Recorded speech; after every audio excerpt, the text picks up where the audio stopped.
Hey, from Boston. This is Jake Lockley, and you're listening to Into the Night, the Moon Knight podcast. And this is my Boston accent, huh? Go F yourself.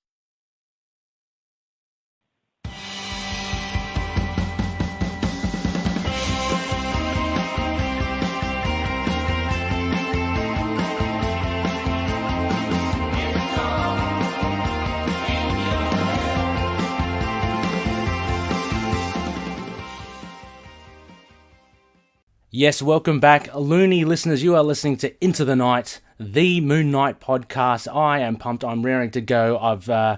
I'm sitting here in Grant Mansion, and for listeners, long-time listeners, you would know that this is an ISLA RA Sessions. So welcome to episode 146.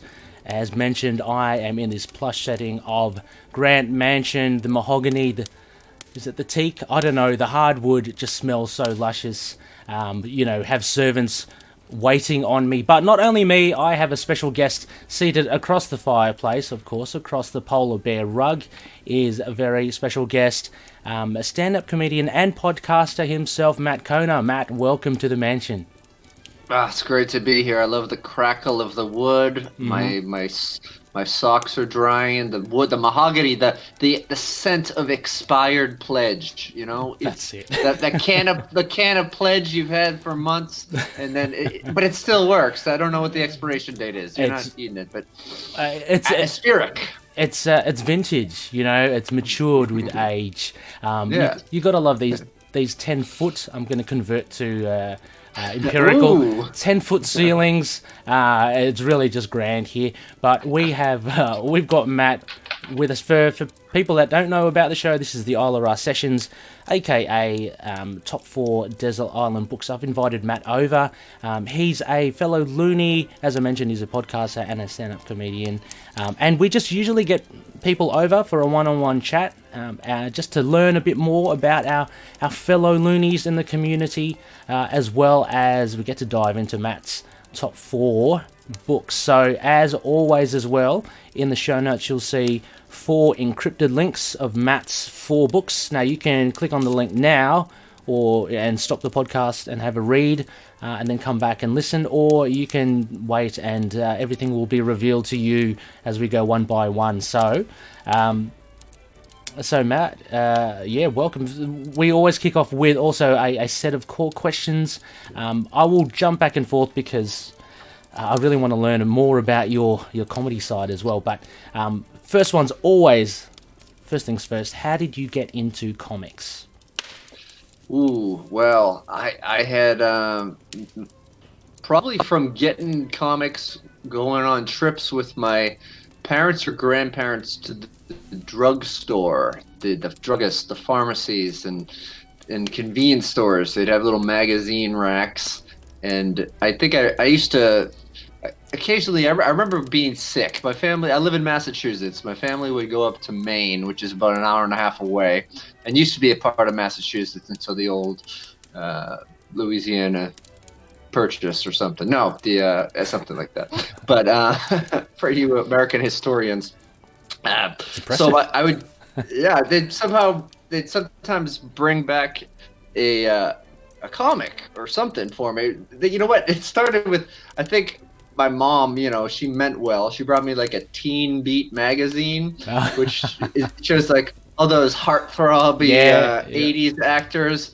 Yeah. And I mean, okay, Mom, listen, those are mostly for girls, but I mean, she thought, oh, these are kids my age and they're famous, right. So why not rub it in my face? Yeah, I guess. But but did whatever, right? Did you have a penchant for TV shows and stuff? Maybe I'm just thinking maybe that's why your mum may have gotten that, the entertainment industry. Maybe little Matt would love this, but kind of true. Yeah. Like a lot of Americans raised by the TV, like especially like in Maine, because that was kind of like a vacation destination, and my family was a little trailer park, and family, my uncle, my grandparents, and stuff. So they'd all go drinking by the fire pits at night, and so they just like pop video in, and I would watch that. So. Yeah, I think one time they brought me back a What If comic book. I remember my first comic. I was thinking about including it on the list. Yep. I've rebought it a couple times, but it's What If Kraven Killed Spider-Man? Oh, that's a classic. Yeah. It's a good one, but I don't know. I definitely was a fan. There really weren't that many superhero cartoons that I remember. Oh, really? At least, yeah. Well, back then, like there were like like a little bit later, but like the X-Men cartoon was the big one, and like the Spider-Man cartoons were on the air in like the 70s. There might have been something in the 80s, but I do remember the theme. So does whatever a spider can. Yeah.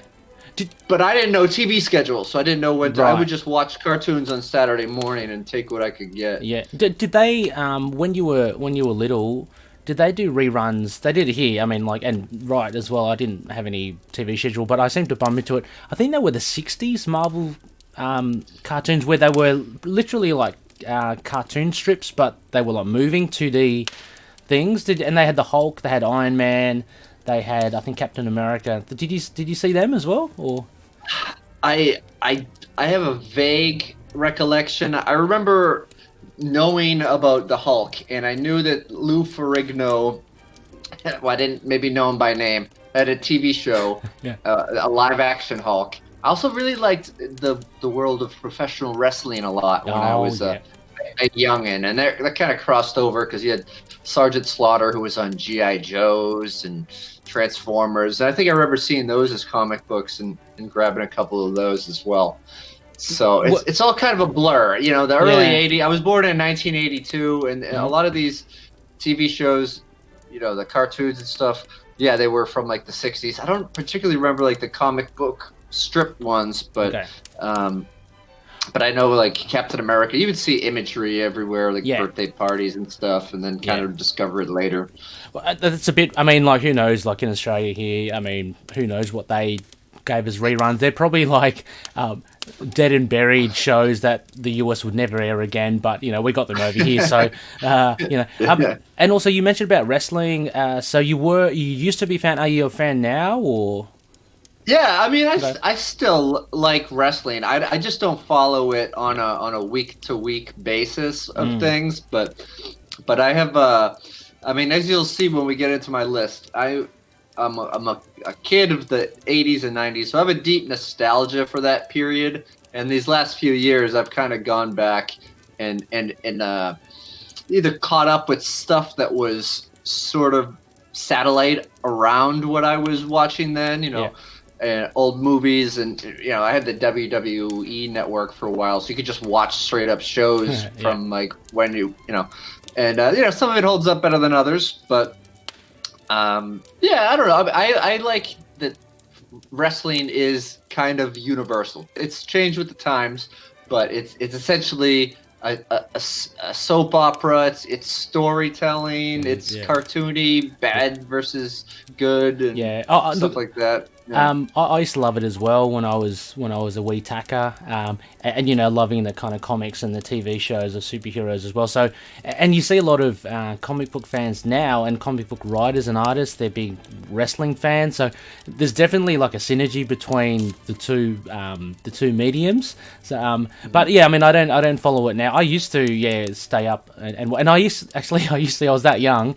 I actually used to think it was real, and me too. And in 1986 we went to the US. We stayed with some family friends, and they had 3 children, kind of similar age to us, and they broke the news to me that it was all kind of fake, and I just wouldn't believe it. I said, it's got to be real. So but you also I remember being traumatized watching a big fella named Earthquake sit and squish the python of Jake the Snake Roberts on Saturday afternoon Superstars TV. Earthquake had the beard, right? He was the leotards and you would know the names: King Kong Bundy, Hulk Hogan. Oh, I remember King Kong Bundy. Mr. Wonderful. And also, those guys were on Hulk. This is something that, you know, it just kind of connects. Hulk Hogan's Rockin' Wrestling was a short-lived Saturday morning cartoon that was on TV back then. I don't know if it ever Wow. made it way there, but I had bed sheets of it and stuff. Wow, wow, Yeah. that's so cool. You also mentioned, just sticking on the point a bit about the nostalgia of, you know, re-watching these things as well. I just found it an interesting point that you said you almost picked your what if issue, which is a very strong issue of Craven killing Spider-Man, because the mix of nostalgia for you and it being quite a strong issue, that would have been hard not to put in your top 4, but. I know. I mean, and another thing that we're going to find out is these 4 issues that I chose. They're not like major landmarks. If anything, some of them is just to kind of remind me of the era. And I was flipping through all these books trying to decide on 1 or 2, and they might seem a bit random. They might have seemed a little bit random too when reading them, but I can't pick like an entire saga. Yeah. You know, I mean, it would be great to have 4 graphic novels for a desert island scenario. Well, so that's kind of a little bit of a I don't know, what do you call it? It's something a tease. A little tease that I do like. In that it is quite hard. I've done that ISLA RA as well. It's hard to distill it down to 4. I mean the tease as in teasing the guests, because it is hard to come down with 4. I'm very interested. I mean, we will get to really find out more about, you know, and why you chose these ones. Not to say they're bad; they're really good. But everyone has their own story to them, you know, and everyone has their own exactly. kind of link to it. So. Yeah, this will be pretty cool indeed. I'm sorry, Matt, you may have seen, and listeners may have picked up on the audio, me sipping something. Yeah, look, while I was waiting for Matt, I did have I have Samuel's bring over a whiskey. Matt, can I interest you in a drink from Samuel's? Sure, Samuels. Can you make me a Tom Collins extra ice? Yes, Samuel's. Did you hear? Samuel's was just waiting in the shadows there for us. I've streamlined it now. I no longer have to ring the bell. Samuel's is just there behind the curtains. You probably saw his feet under the. Yeah. So what was that? What was that drink that you said?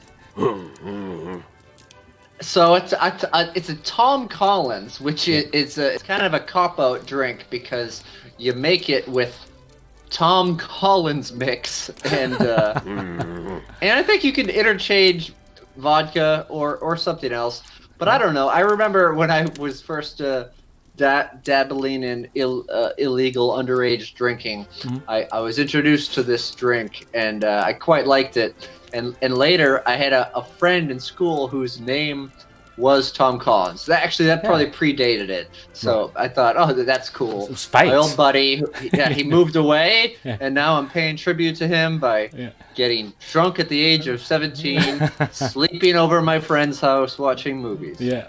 Oh, interesting. Well, it is a very distinct drink. It's kind of citrusy. Yeah. Okay, if that helps you, Samuel's. Yep, Samuel's seems to. We've got a pretty big butler's pantry over here, Matt. So, Samuel's a round of Tommy Colinos for Matt.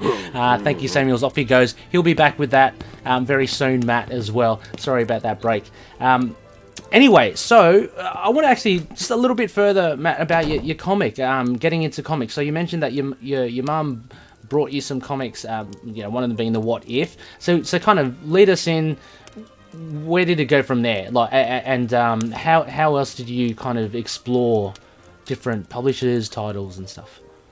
Well, comic books were quite literally an escape for me, because after I started seeing them in common places like convenience stores, we would go to the beach, and I'm not like the biggest beach guy. I like to run in the water and stuff, but my parents would stay there all day and soak up the sun, and I would take a walk downtown in York Beach, Maine, and there was it's sort of like a weird amalgam of many different things in one store. They had like novelty t-shirts and stuff, but they had a pretty large back issue comic book selection, so I used to buy a bunch of stuff there. So I found different publishers, both Marvel and DC, and Malibu, Vertigo, Malibu. Awesome. And of course Archie. I went through a really good Archie phase. Yeah, Do you still like it's Archie? Cool. Because it's pretty popular now still.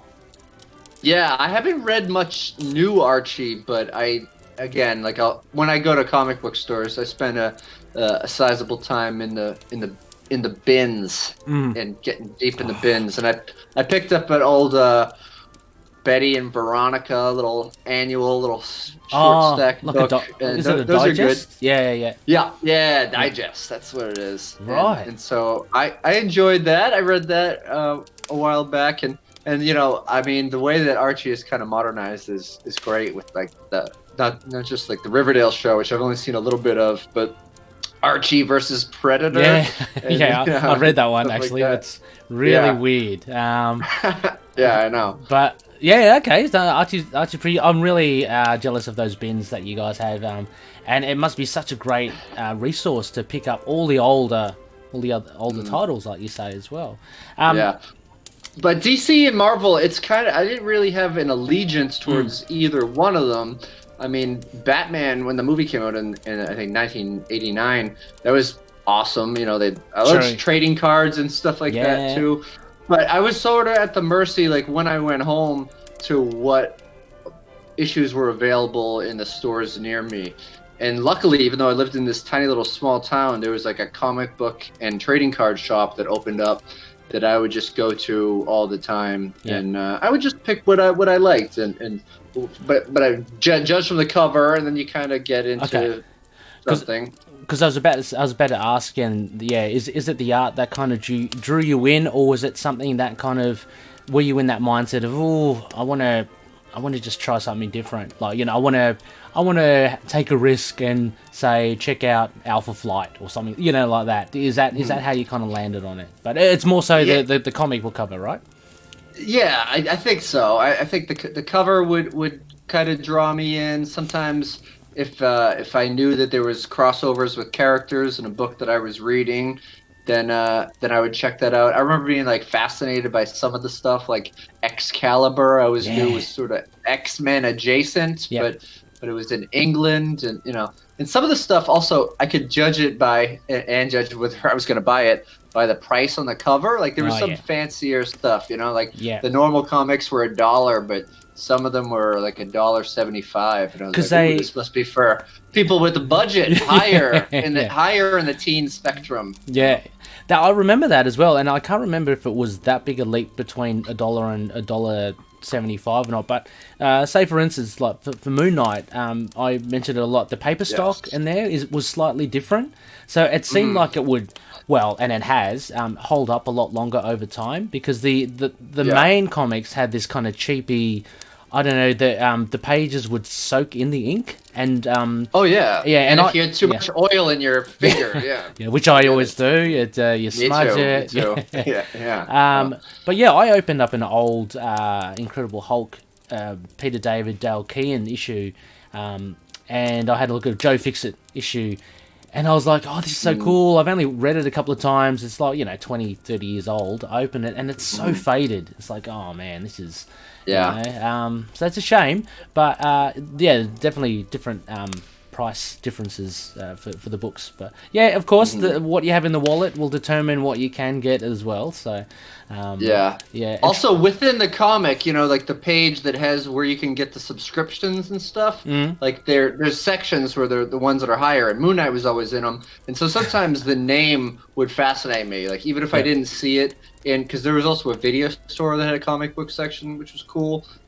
And so I would kind of look for those, like, oh, I want to check that out. I want to know who Moon Knight is, or what Warlock is, and stuff. And, Death's Head, I like, all the weird kind of weird ones. Yeah. Actually, I can hear footsteps. Samuels, here he is. Thank you, Samuels. There's your Tom Collins. Yes. Thank you. But you put a fair bit of ice in there, Samuels. I hope you're not, jibbing, young Matt here. So, anyway. Oh, he kept what's left over in the shaker. I get it, Samuel. That's okay, Samuel. You and Netta, it is a Friday, Saturday night. Have a tipple yourself. Thank you very much.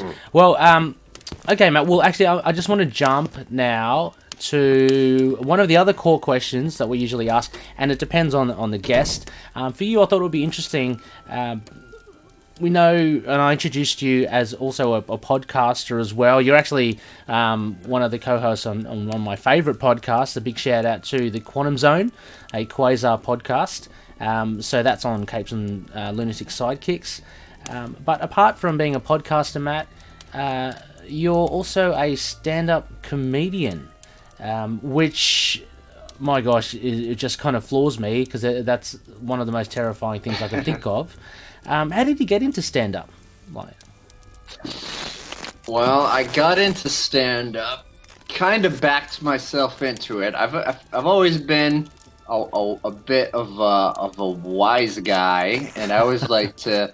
I was never really the class clown. I was always the head writer for the class clown. Oh, right. I would be back at the back of the classroom. I'd think of something funny, and I'd be like, "Hey, pivot," and make him laugh or get him in trouble. Whoever's next to me. Occasionally, I'd throw a line out if I couldn't resist.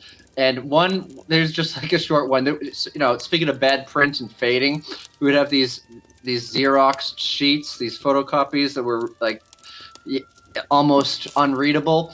And so I had a teacher who was reading from this once, and it was a teacher that I didn't really get along with. And she's like, and then they signed the I can't read this. And I just said, sound it out. And she got real mad. But that does sound a little cheeky. Yeah.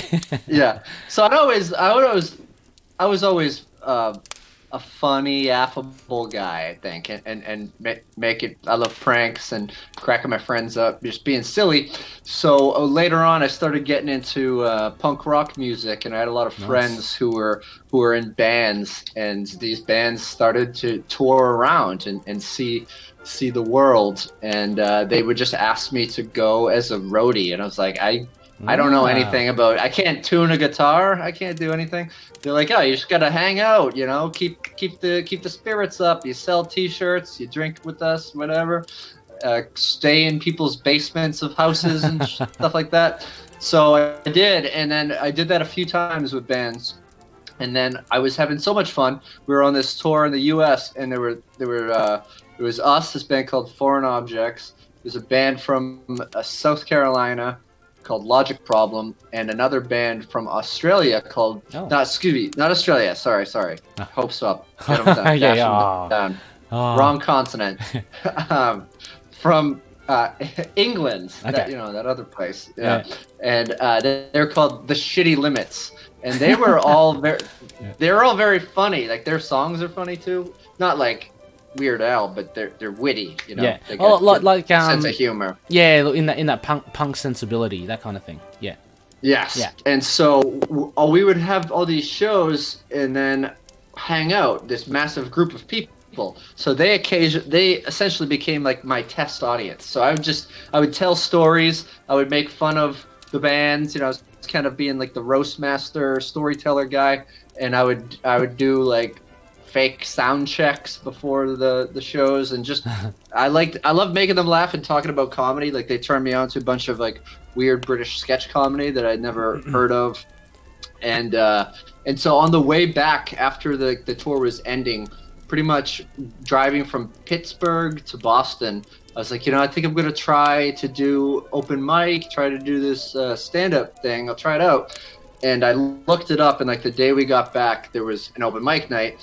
And so I invited a couple of friends who found me funny, and just basically I invited them to ensure that I would not bail out, that I would go. Like make plans, don't break it, because a part of me was a little bit terrified. I'd done speech class, and I'd talked a little bit in public, but again, like I said, I was more comfortable being the voice in the back or making small groups of people laugh.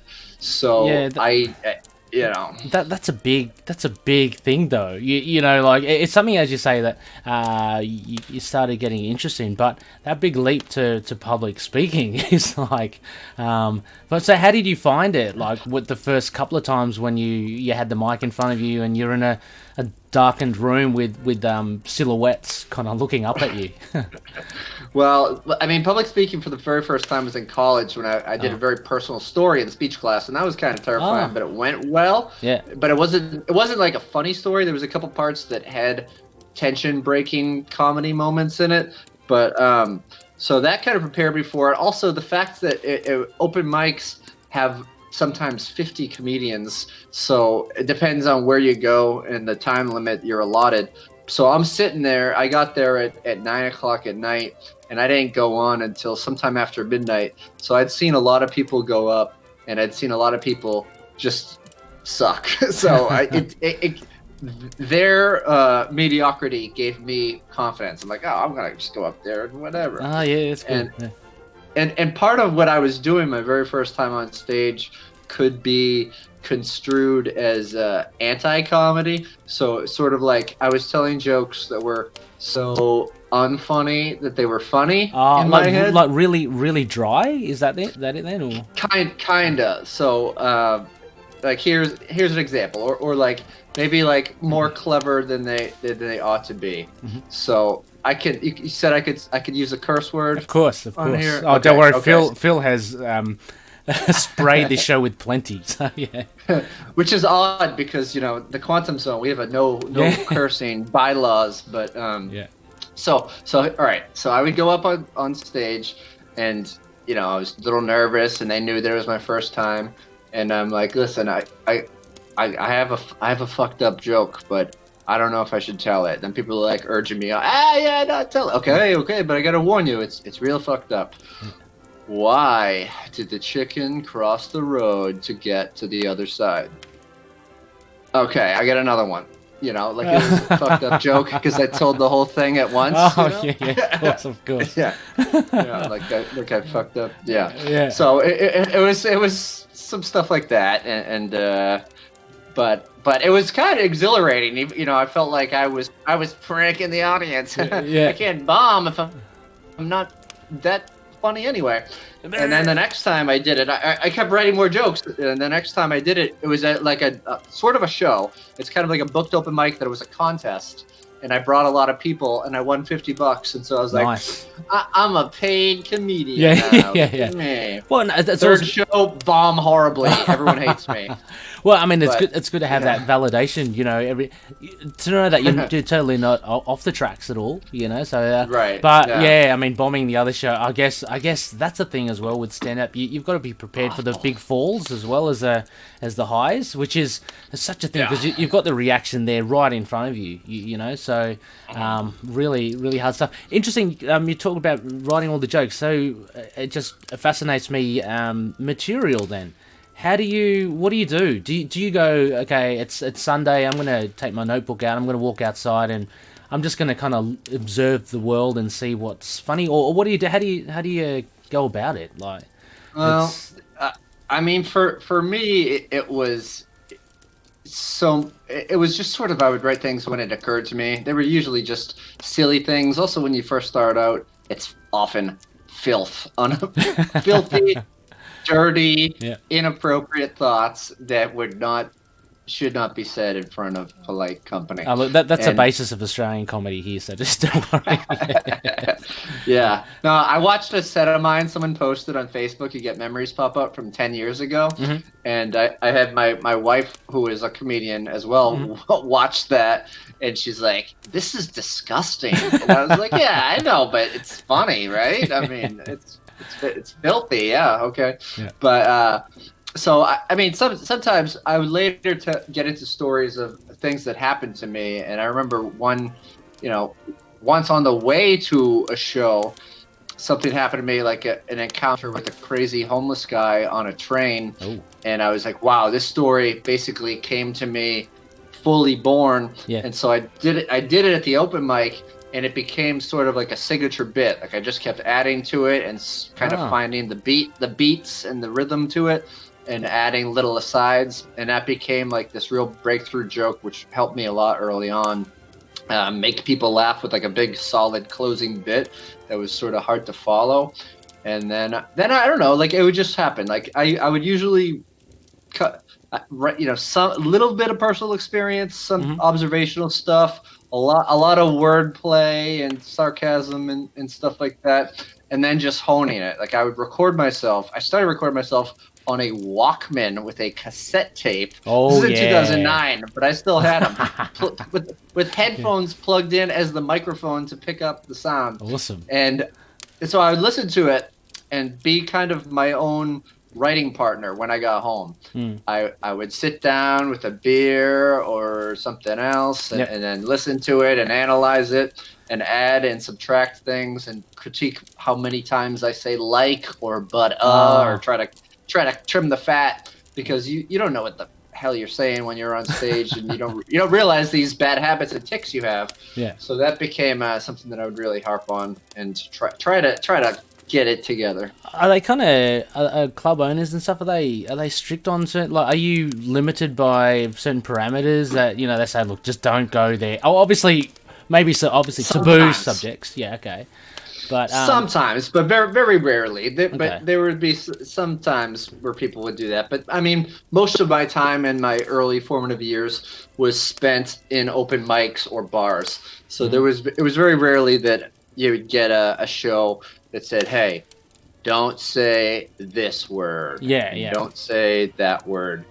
And I had a buddy of mine who they said, "Don't say these two words at this comedy club inside of a casino in Rhode Island," and they were the N and the homophobic F word, and so he did a set. He did this killer set. The best set of the night, and part of this contest, he was almost assured to win. And then he said, "Thank you. You've all been a bunch of blankety blanks." Just to say fuck you to the promoter. And that was far out. Oh god. Yeah. Oh, okay. Well, just moving a little bit along, because I can actually talk. I'm just fascinated. I'm fascinated with this whole stand-up thing, seriously. And so I've had all these. I've got it on the prompt sheet here, Matt, but I've just got like another 10 questions in my head. So before my brain becomes a rambling mess, just like a couple of things.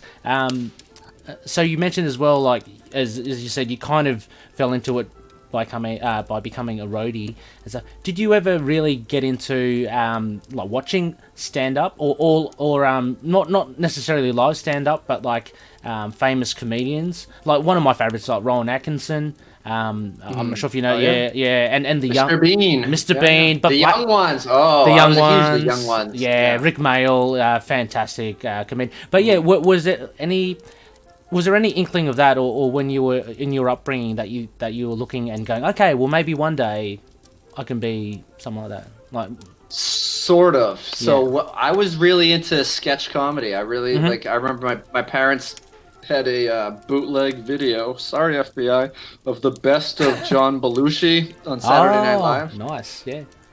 And I remember watching Saturday Night Live in the 80s, sleeping over at my grandmother's house when Martin Short was on the show as Ed Grimley. I don't know if you remember that character. He was also later a cartoon series. But he was like this guy. He had, I must say, his shirt tucked in, his very high-strung, strange weirdo character. Yeah. And then I remember just watching, hearing about things. Like my friends would tell me, oh, like we didn't have Comedy Central growing up, but my friend whose parents were divorced, his dad had it, so he could watch it on weekends when he would visit there. So I would give him VHS tapes. I'm like, just record Comedy Central. I want to see it.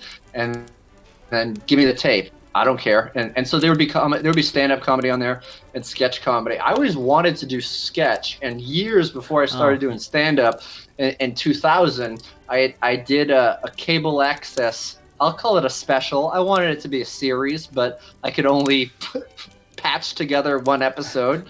So it was a special, and it aired a bunch of, I named it Coupon Clippers Digest because it would appear in the preview guide channel, before the internet, it would say what time shows are on. Yeah. So I was basically trying to trick old ladies in Brookline, Massachusetts to watch it or something. Yeah. Ooh, a show about coupons. Okay. But None of my friends were interested in comedy, so I had to do a lot of it by myself and a lot of arm twisting. A lot of people that weren't actors and didn't want to do it were being forced to these stupid little twisted sketches of mine. And it was a lot of hard work. And just like being in a band is hard work, but if you're a singer-songwriter or if you're a comedian, you don't have to check other people's schedules. If you want to go perform, you just go. Just jump on the tube, get in the car, walk sometimes, and do it. So doing stand-up kind of simplified that, but my first love was sketch comedy. I love the Saturday Night Live, Kids in the Hall, Mr. Show with Bob and David, and and shows like The Young Ones. That's great. Oh, I mean, because I think also with comedy, there's a versatility. Like you're talking about sketch comedy as well, and I guess stand-up would maybe be the precursor. I think it would be the precursor to that, because you see a lot of. I don't know. I was just telling my partner Eve the other day as well, how a lot of really good comedians have turned into really good actors, and it's because I think they do hone their skills through sketch comedy. Like I can't speak for the likes of say Tom Hanks and Michael Keaton, but I know that they did start out in some capacity with comedy. Michael Keaton was a stand-up. Tom Hanks was really did a lot. Okay. Yeah, he did. He started as a stand-up. Right. And Tom Hanks, he wasn't a stand-up, but he did mostly comedy stuff. I remember the show Bosom Buddies, which was about cross-dressing guys that were just like.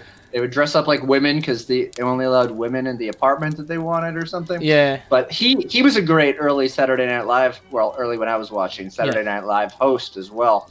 And he played a comedian in a movie that called Punchline, which is weird. Oh, perfect. Perfect. It's right in this slot, actually. So, yeah. Oh, yeah, Bob Odenkirk, who is from my favorite sketch show of all time, Mr. Show with Bob and David, who I have a tattoo of. Oh, wow. For all you Patreon people. Yeah. Bob Odenkirk is now, he was in Breaking Bad, and now he's Saul from Better Call Saul. Oh, yeah. And he's an incredible actor, but he's such a funny writer. He was a writer on SNL. And Mr. Show, if you haven't seen it, it was on HBO in the mid-'90s at midnight on Fridays and then Mondays. But it's top-notch, my favorite sketch comedy show of all time. And I feel like it still holds up. There's not a lot of dated material. They weren't pulling from the headlines. It was just silly, absurd stuff done in a creative, free from censorship way. Okay, and sorry, what was that? What's the name of the show? That show again? It's called Mr. Show with Bob and David. Okay. David Cross, other great stand-up, and Bob Odenkirk. Okay, no worries. Well, Loony listeners, all this and some of the others as well, I'm going to have to, when I do some editing, going to re-listen. These will be in the show notes, so just check out the links. They're probably worth checking out as well. I just think, because with sketch comedy, Matt, there's a lot of versatility, and I'm sure your experience would have been fun doing that show. With comedians, I'm thinking of some of the English comedians as well, The League of Gentlemen. I'm not sure if you've seen that comedy show. I have, yeah. But, I remember that. Yeah, they do. There's like 3 guys that do just countless characters, but I guess you hone your craft because you're just playing these different things all the time, and then they finally turn into like serious. Well, if they want to do serious acting, then it's like a breeze for them. So yeah, and it's a really nifty kind of talent to have, and stand up. Yeah, I guess is just at the core of it. Well, moving just along here before we get into your Desert Island books, just a few more things on comics. Going back to the comics, Matt. Actually, comics and well, hang on, hold on, and podcasting. So, apart from the Quantum Zone, the Quasar podcast, which is a fantastic, we'll get into that just a little bit. But you used to host a couple of other podcasts as well. So the likes of Comics Coming Up, and Backstage at the Naked Comedy Show. So one comic based, I'm assuming that's comic book based, and another more on stand up, yeah? So yes and no, because comics Coming Up was about stand up comics, and sometimes people they call them comics or comedians, but it was always something because I have done this show. It's been a podcast, and I kind of formulated it into a showcase too. And so I have done it at comic book conventions, and felt like I was totally false advertising to people. Yeah. Because and then I stopped doing the podcast. It still exists. Yeah. If you search Apple Podcasts or whatever, it's still there, and it's on my website, mattkona.com, which I do not update.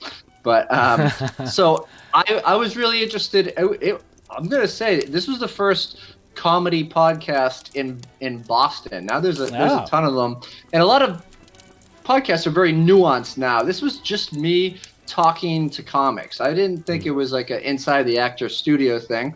I'd love to hear people's backstories. I mean, we're talking so much about me starting out, so I would love to. There's so many colorful characters that I met in the comedy scene. So I would interview them and sort of give them a platform, so I could pick their brain, how they got into it, horror stories of bad gigs, and so many stories, I'd imagine. Yeah. Oh yeah. So I had a great time doing it. The only reason I stopped doing it was because my buddy who was recording it was driving like over an hour every week to do it, and there was no pay, and I felt bad, and also I was losing out on doing gigs to do these podcasts because I was sort of balancing it between work, and I couldn't do it from home. I could, so I'm thinking I should bring it back now and do like Get Vocal or Zoom it or something.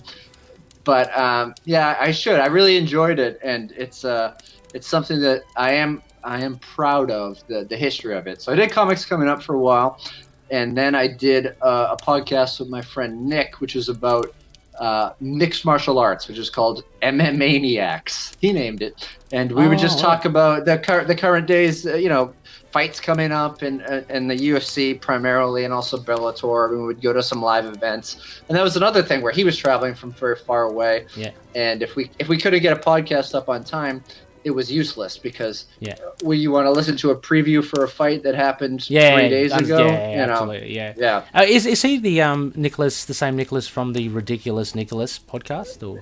He is. Right. Yes, he is. Yeah, okay. Yeah. Cool. Yeah. He's an eccentric character. Yeah. Nice. Wow, you know that podcast. Wow. I've been doing my research. Yeah. But so we did that, and then backstage of the Naked Comedy Showcase is just me talking to comedians. So there's a show that happens every first Thursday of the month at a club called Improv Boston, where comedians do stand up without any clothes. It's not just a clever name. It's not Naked Truth or anything. They're just naked, and so it's a weird show. And so we have this podcast that happens backstage. It's actually in a separate room to pull the curtain back. But it's me and Nick was a producer of it early on. We've had a couple different ones, and we're just talking and chopping it up a little bit and shooting the shit about why you would want to tell jokes naked. We talk to the people who have never done it, and then they do their set. They come back and we're like, how was it? And it's usually the same answer. No one says that was terrible. I'm never doing that again. Yeah. But it's a good time, and just getting a group of comics together. It's amazing energy to me because it's very inspirational and sometimes makes me creative. I think I'm pretty funny off the cuff, and sometimes you need other comics to play with to bring that up out of you. And so because we're under quarantine, at the time you're listening to this, maybe things are fine, but probably they're not. So I just edited together a 2.5 hour best of, and they're normally about 90 minutes each. And I had so much fun listening to some of these old conversations. So yeah. Oh no, look, absolutely. And again, these will be in the show notes. Loonies, I urge you to give this a listen. It's a lot of fun. I can imagine it's just exhilarating. It just sounds like it's an exhilarating kind of experience. Just that next level of performing. But just performing in the nuds. So you don't have to worry about your outfit. Yeah, that's it. Yeah, you don't have to iron anything. So also. Looking at, so just bouncing then to your most current podcast, besides, of course, the Scarlet Spider, Ultimate Spider cast, which Matt and I also helped to co-host with Phil, good friend of the show. But the Quantum Zone, the Quasar podcast, it probably says it on the tin there, Matt, but for listeners that don't know, how would you describe the show? The co-hosts, the format that you do, which is quite different, and what it is you cover. All right, so the Quantum Zone came together because I became obsessed with Quasar again. He was someone I was awesome. vaguely aware of in the 90s. Yeah. But I was with my wife and her sister, who was visiting from Israel, walking around downtown Salem, and I found this real cool comic store. They had 25-cent bins, and I found a ton of Quasar, and I fell in love, and I got on Twitter, and I found Phil, and Phil's like, I want to start a podcast about this. I was like, I do too. Let's do it. I don't know how technology works, but what is it about Quasar then? Like, what is it? How do you pinpoint it? What really kind of attracted? Like, why Quasar? Not that he's a bad character. I love the character as well, but just it's very obscure. It is, and that's what I kind of liked, because I was just looking at the covers again, like it was typical of a young man, and I saw Venom in some of them, and the Absorbing Man. I was like, okay, these should be good adventures. And then just reading them, he was a guy that I kind of, I don't know, like I felt a connection to, because he was sort of doubting himself. He's a part of the Avengers. He feels like a fraud. He's been given this responsibility. He's starting a business. He doesn't know what's happening. He's just hiring people randomly with no qualifications because they were attacked by a even more bizarre villain, and stuff like that. And I thought, wow, like I really loved like the writing. I thought it was clever and a good balance of cosmic Earth stuff, humor, and I felt like it had a lot of heart. And I was like, why don't people know about this? Like, why did this fall between the cracks? I know there was millions of books in the 90s, so maybe that's why, but I don't know. I just got real into it, and it was great. Yeah, I mean, it is you touch upon the writing, and for me, I guess Grunwald is just a master, and even if you place him when he wrote Quasar, well, the kind of runs that you guys are going through now, like in the 90s, and you have, it's true, you have a lot of fluff in the 90s as well. There's a lot of bad stuff in the 90s, but Grunwald's stuff still holds up it's just solid writing the whole way through. I kind of fell into Quasar because of the crossovers. Basically Operation Galactic Storm. I was collecting Avengers, and I think I was collecting a bit of Thor as well. So anyway, I had to be a completionist, so buying all the parts, I had to buy some Quasar, and I really liked his stuff. But then returning to him as well, just with an older perspective, I just respect the writing a whole lot more, and the art is really solid. So yeah, it's just one of those happy accidents, which I think is really cool. And so yourself, as you mentioned, you approached Phil, who's a man of like 1,000 shows himself. He's podcasting somewhere as we speak. I would not be surprised as well. And the master of the Quantum Zone himself, Will Allred. Yeah. So this guy, oh man, he's like, it's funny, because I really I want to fanboy out about him, because he has this. It's quantumzone.net. Yeah. And on the .org, isn't it? .org. Sorry. Yeah. Quantumzone.org. So quantumzone. Edit that out. Yeah. All right. Samuel, clean up my mess. Yeah, come on, Samuel. Come on, chop. Another Tom Collins. Okay. So Will, he's a brilliant mind. He's in Arkansas. He's got this completely bananas encyclopedia of Quasar knowledge and all the connections, and we found him also on Twitter. We just found each other. None of us have ever met in real life, and it's crazy. I mean, I know that's common for like a lot of podcasts nowadays, but it's just so cool. And the way this show works, it's sort of like a combination between a bizarre audiobook and DVD audio commentary, and me making dumb jokes and Phil putting weird sound effects in, sometimes inappropriate. I'm like, that wasn't a joke, that wasn't a rim shot, what are you doing? But you have to because like you voice a lot of, I mean, and so does Phil and Will as well.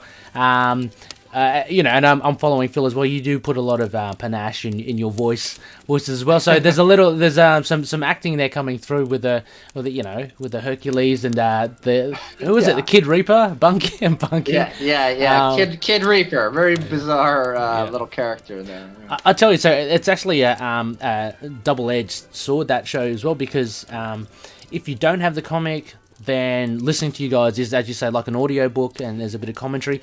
But also, because I've done it as well, like you read along whilst you guys are reading it, and it's really fun. It's actually, I think it's, I think it actually enhances it so much. It's similar to director's commentary, as you say. If you're watching the movie and you have people talking about it, it's really good. So I'm glad you get it, Ray. I'm glad you get it. And for those of you who don't know what director's commentary is, this is something that kind of gets lost in the streaming generation, but it's something that I love so much, because you DVD, sometimes multiple commentary tracks, writers, actors, producers. I would learn so much, and I love the behind the scenes of stuff like that. Do they offer that? Like for when you buy things digitally? Because I'm about to say you can justify buying a Blu-ray because it's got all these features, right? Whereas you buy a digital copy. See, that I'm not sure of, because I've bought some TV shows digitally. I don't think I've bought any movies digitally. Right. So, but yeah, there's gotta be, yeah. But no, they are good. The commentary is good, and I just want to give a little quick shout out as well. Fellow collective members, Inner Demons, a Ghost Rider podcast. They recently, I think for episode 50, they did a video commentary of an audio commentary for the movie, the second one. Spirits of Vengeance, I think. Cool. That classic with Nick Cage. So, yeah. But anyway, Looney's sorry?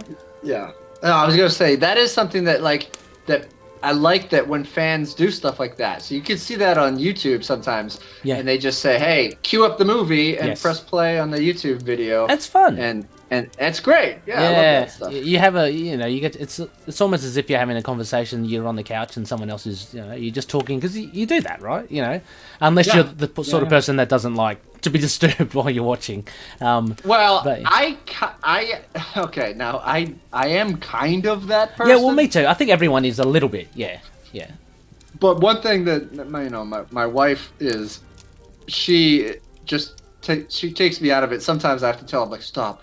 She's like, "Who's that guy? I know him from this thing." I'm like, "Listen, he's an actor. He's been in many movies. Okay. Let me just pause it again." No, but that's for your wife though. I'm sure that's endearing, right? So. Yes. No. She's very sweet, but yeah, absolutely. Look, just I guess before we wrap up and we head off to another location, as is the usual. So I'm hoping your Tom Collins is filling up your belly quite well. The final core question that we always ask is how did you get introduced to Moon Knight? Like, whether or not you collect it ongoing or not. I mean, of the character. So what was your first experience with him? And did you collect any of the runs? Well, back in the day, I couldn't pony up that extra 50 cents. But no, but you know what? I didn't see Moon Knight as well distributed in my little small town as often. I would say that I tried to get my hands on anything that was an Infinity crossover in the top corner of it. And the first one was the Infinity Gauntlet. I think there was maybe one or two Moon Knights, or maybe not until the Infinity War. But so they started War, because that was a big, huge comic book crossover. So the places, my spots that I went to, Gold Star Video and Wax Packs and stuff, they would sometimes carry titles that they didn't ordinarily carry because they were connected to these Infinity crossovers. Mm-hmm. So I think I picked them up from there. But I would see him in the background of stuff, and I always thought he was a cool looking character. I dug the cloak and the moon and insignia and stuff like that. So that always fascinated me. I have got some some more recent ones too, and meeting you in this podcast spectrum has made me be like, yeah, you know what? Yeah. There's a reason this guy does a podcast called Into the Night. Yeah. This character is cool. I'm gonna go and check out like the old stuff. So I got the Essential Moon Knight, the Werewolf by Night, and stuff like that. They're good reads. It's very obviously very different. Yeah. It's of its time as well. But yeah, I remember you holding that up as well. The Essential. They're hard to get. They're all out of print now. So you've done well to pick up a copy of that. But the later runs. Look, he's developed. As Loonies all know, every run is different. Writers bring different things to him, but there's a little core thread that is essentially Moon Knight, and I'm sure we'll all be watching the TV show. I'm sure. Oh wow, yeah. Are you a fan of comic book TV shows like the Netflix shows and all that? So yes, and some I haven't really dove into. So I mean, there was a time that I didn't have Netflix when a lot of the things came out, and then there's been some that I've burned through, and then stuff that I just haven't had the time to. Like sometimes, before I had a sleep timer on my TV, I would fall asleep watching it late in the night, late into the night, and then I would wake up. Hours later and be like, okay, I'm lost. Great, I don't know where I left off because it's it just keeps going. So I felt that way about Cage. I think I finished Luke Cage.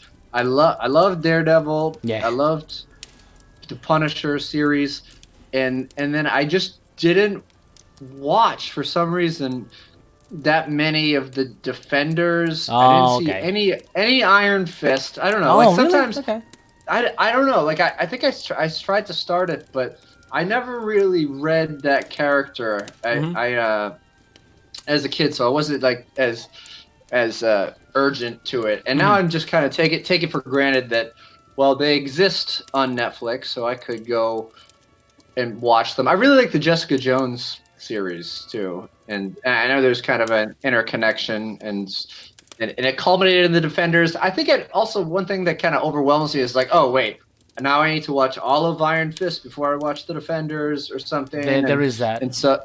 Yeah. So that kind of backburnered it for me. Yeah, I mean, but as you say, they're still there, and you can always pick them up. But they are worth watching, I'd say. Like, despite what you hear about, like, unfortunately, Iron Fist got such bad backlash from fans online, just dissing it, in the lead up to it, during it, and stuff. And admittedly, Scott Buck has done not the he kind of butchered the Inhumans a little, and he did Iron Fist. I thought Iron Fist was fine season 1, and season 2 was really good. So no, definitely worth watching. But look, we're all chomping to the bits for maybe 2022. I think when Moon Knight hits.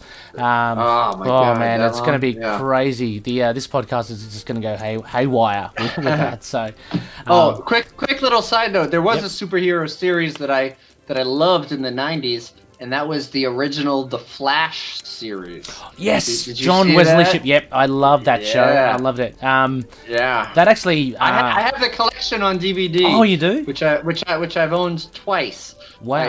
I sold a bunch of my stuff, and then I was like, I shouldn't have sold that one. I need that back. And so I got it. That lasted only 1 or 2 seasons, right? It seemed like I believe so. Yeah, but that was also a time where seasons were much longer. Yes. So they weren't like your 10-episode Netflix season. Yeah. And the first episode is a movie. It's basically a movie too. Yeah. It's really dark, and it kind of has vibes. It's kind of a cross between the Tim Burton Batman and very much so. Dick Tracy, and it was very much of that time because you have like darkness but bright colors and the colors were just like I watched I think one recently, and it's like, oh man, this is definitely of its of the era. But there's a lot of dated stuff in it. Watching it back, but that suit was awesome. I loved it. Yeah, it looked like suede and stuff. But yeah. And he was the dad from the Neverending Story 2. And, was he? Okay. He was, yeah. I just know he later. I loved it. Yeah, no, it was fantastic, and Yeah, I don't. I tried to watch the CW Flash, the latest one. I think I got through season 1 and a bit of season 2. I did not like it. It was just that obviously we're spoiled for choice now these days. And there's just so much out there. But I do remember having very fond memories of the Flash. And actually, I was thinking back in that day, yeah, man, I got to start collecting the Flash. It actually drew me to the character because it was so cool a show. That was a book that when I kind of went in and out of reading comic books in my later years or early 20s and stuff. Yeah. The Flash brought me back because my roommate was reading it. And I was like, nice. I'm gonna dig into that. Yeah. Well, speaking of reading books, Matt, I think it's... How are you going with your Tom Collins? It's all good. Warm and fuzzies. You got the warm and fuzzies. Excellent. Yeah. I'm starting to feel it. Yeah. Well, how about you? Just follow me. Just over here. We'll go out of this. What is this family room or whatever it is? I don't know. The den. The den. Yeah. Sorry, the den. That was it. And as we're walking down this corridor, you can see some armor here. Not your typical knight armor. This is the Moon Knight adamantium armor from the Mark Spector Moon Knight run. There's the carbonadium armor from Vengeance of the Moon Knight. Just open this door. And here we are with the worship room. Temple of Khonshu, the Khonshu room. I'm just going to summon Khonshu. Yes, please, genuflect. Neil. Just going to summon old Khonshu, old K-Man, and he's going to teleport us to our next location. So, Loonies, we're going to head off to another location. Let me just... Khonshu, are you there?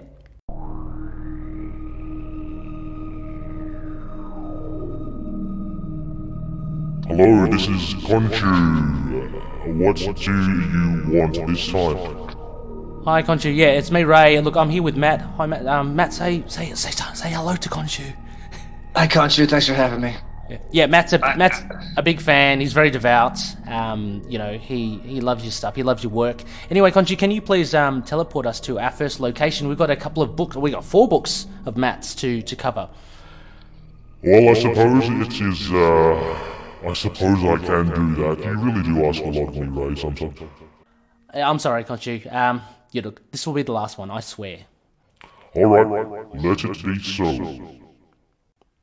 Alright, Loonies, we're about to go. When we come back after this break, I'll be with Matt in a new location, and we're going to kick off with his ranked 4th and 3rd books. So catch you then. Take it away, Khonshu.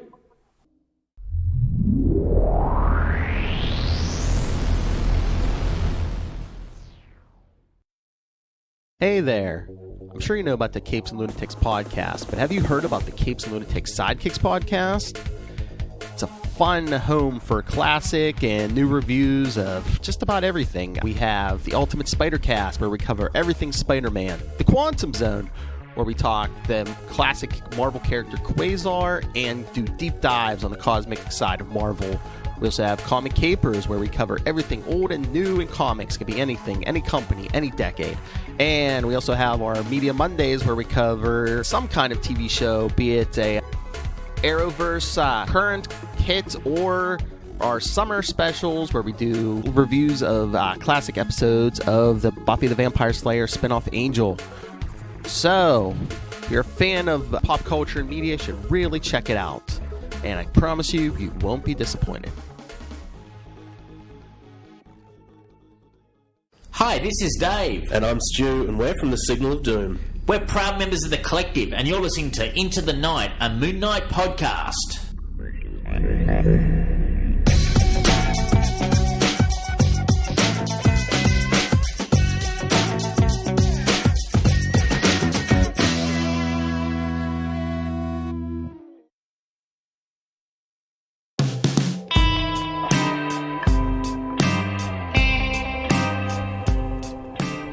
Yes, welcome back, Loony listeners. You are listening to episode 146 of Into the Night, the Moon Knight podcast. This is an ISLA RA Sessions. We have ventured from Khonshu's teleporting kind of skills and prowess, and we are, of all places, Matt, we're in Asgard. Can you see the wondrous landscape before you the flying Pegasus and the boats. Pegasi. And there's a lot of drink and merriment because they're kind of Viking-ish. A lot of cheer, a lot of murmuring. Anyway, so the reason why we're here, we are going to reveal a ranked 4, Matt, your number 4 book you'd like to take to a desert island is Thor 450. This is a big milestone issue. Why did you take us through? Why did you pick this? Nostalgia, story? How did it affect you? Yeah, so I picked Thor as number 4 because they rhyme.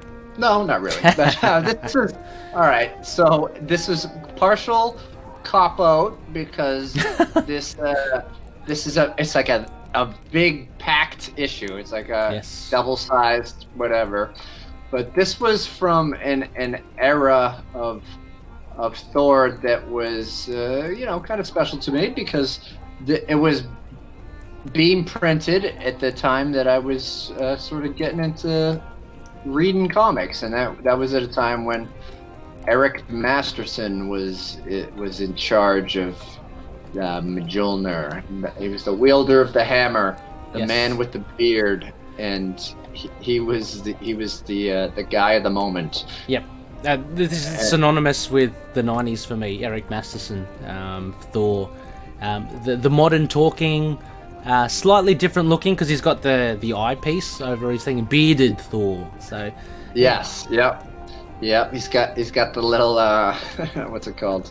The Phantom of the Opera, but silver mask part, and So I mean, kind of gets back to what we were talking about in terms of Quasar, because this was a guy who felt like he was unworthy of his station. Like, what's he doing? Why is he wielding the hammer when it should be, someone else? Like, he's going to be exposed at any moment, like he felt in some of those crossovers.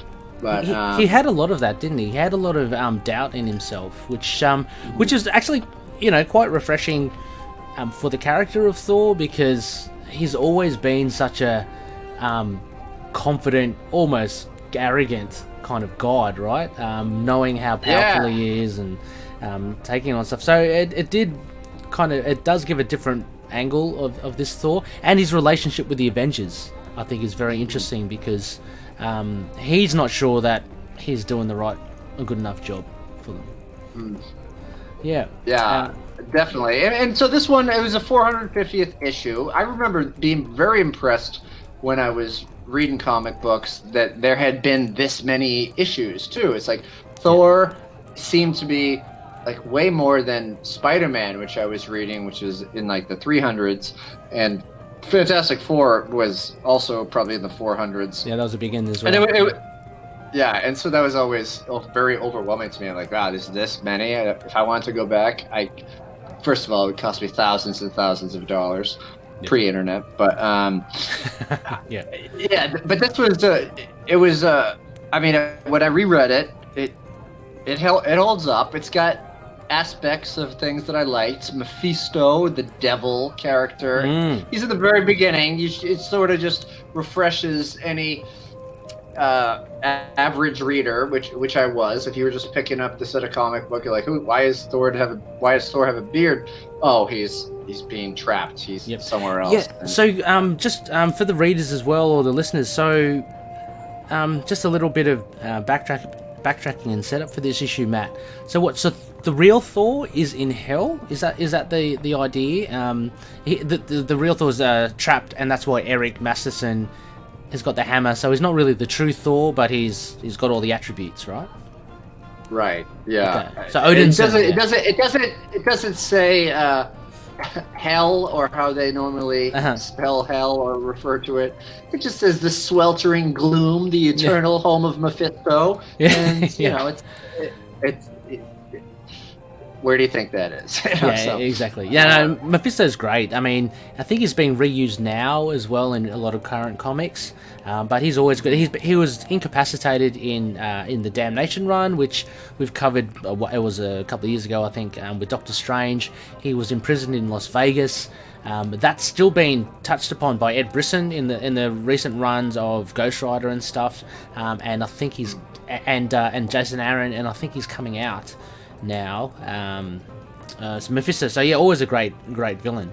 But this is what I loved reading this, and this issue comprises three big story. One main big story and two other kind of backup stories. I like the last one. I'm not sure if that what is the what is he, the Blood Axe or something? I wonder if he actually eventuated.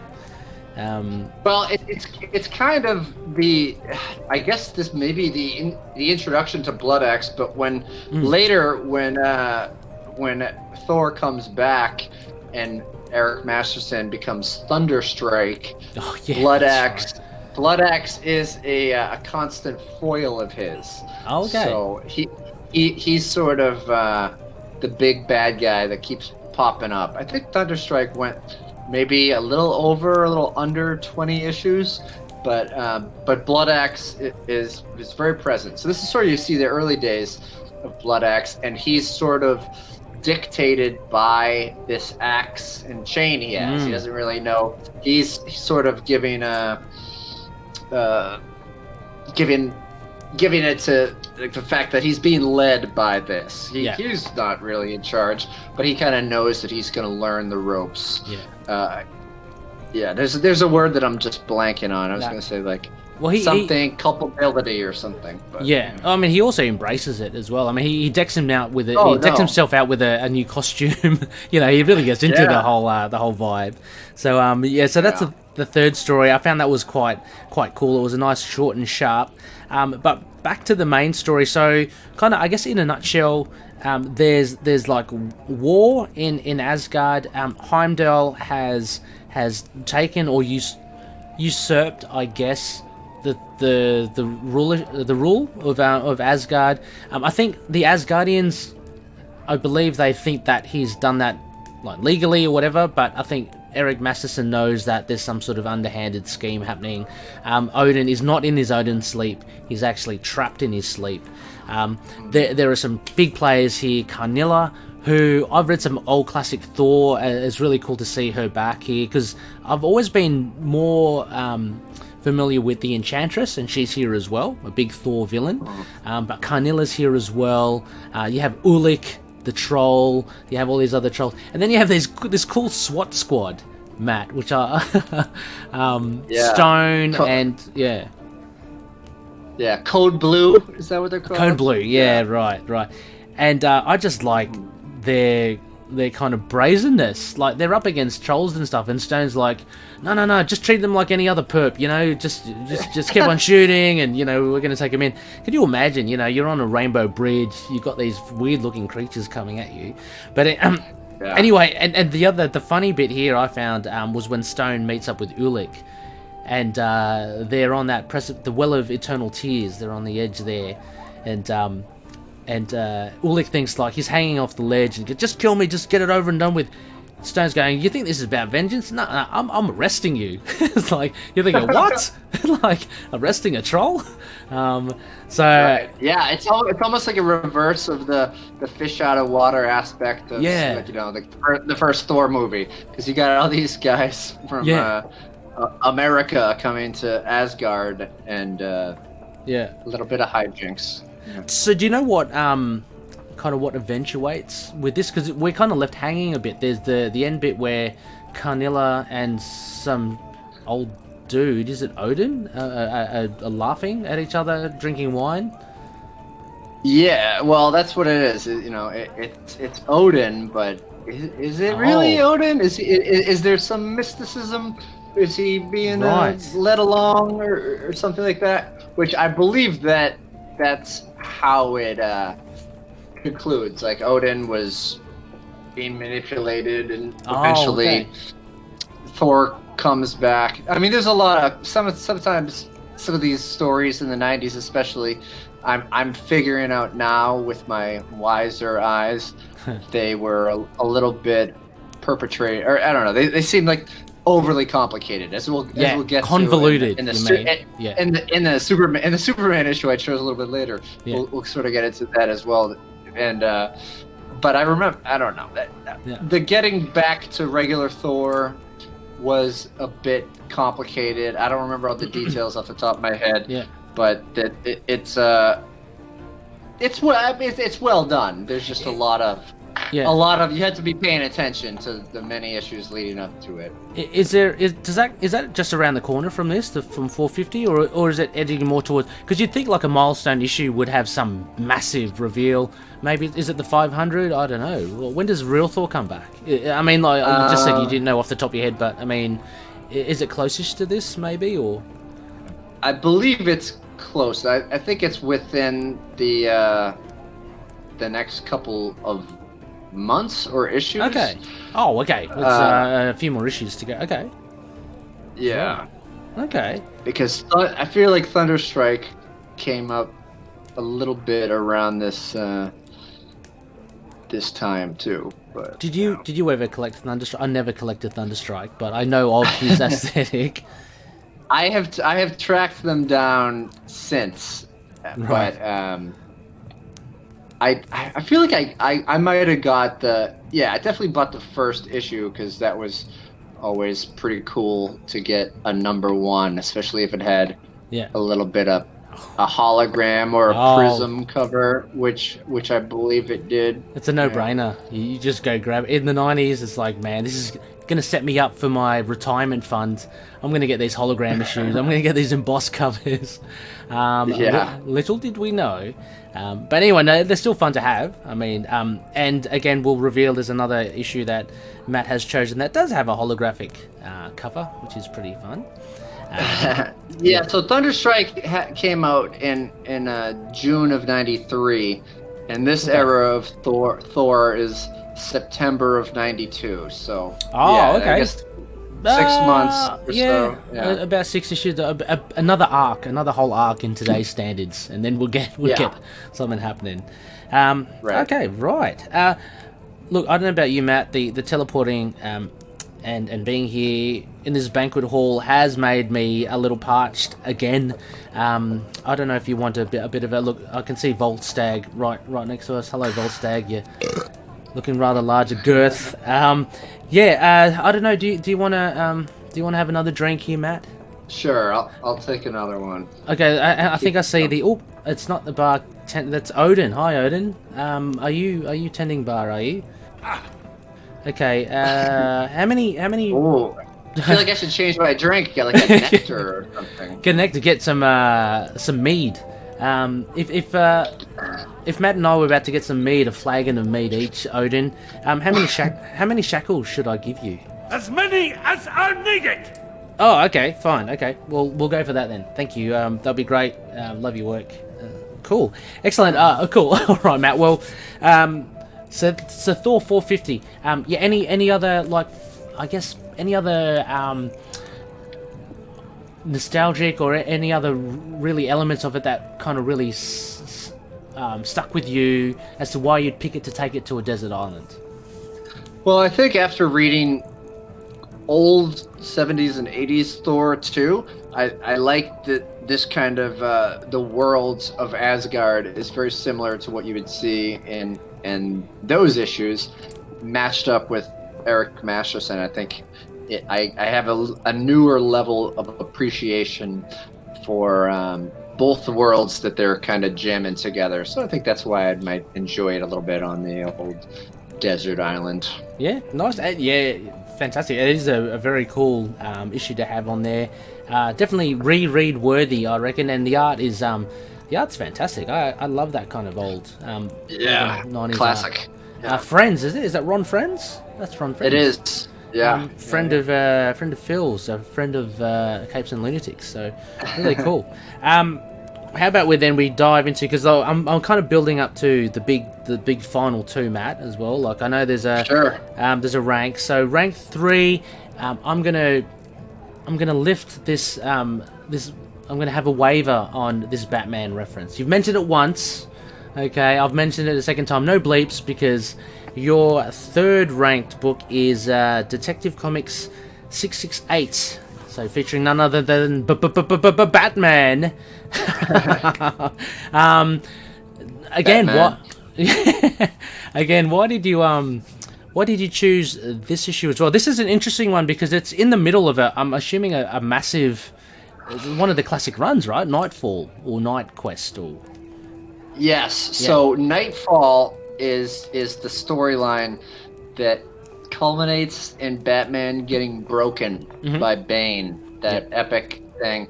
And that's something, both Batman breaking his back and the death of Superman kind of brought me back to comics. So I've gone kind of like in and out over my lifetime, but that made me really get interested. Like the whole world, it was such a huge thing. Yeah. Too. Yes. And so yeah, I remember. and when I was picking these, obviously those two stories and how they culminated would have been good picks, but I wanted to veer away from there because I liked the stuff in the aftermath, because I mean they hook you with this big thing and then you want to know, well, where do we go from there? What happens next? Yeah. And in the case of both Superman and Batman, they kind of give you some options. It's not just one guy coming to replace him. With Batman, kinda like there's a spotlight on all these other characters, such as Robin and Phil's favorite Nightwing, and so Night Quest: The Crusade is about a post-Batman world with Bruce Wayne still laid up, and just this cover is so iconic to me because you see Pretty cool. the Azrael Batman with his sort of armor and newfangled 90s technology.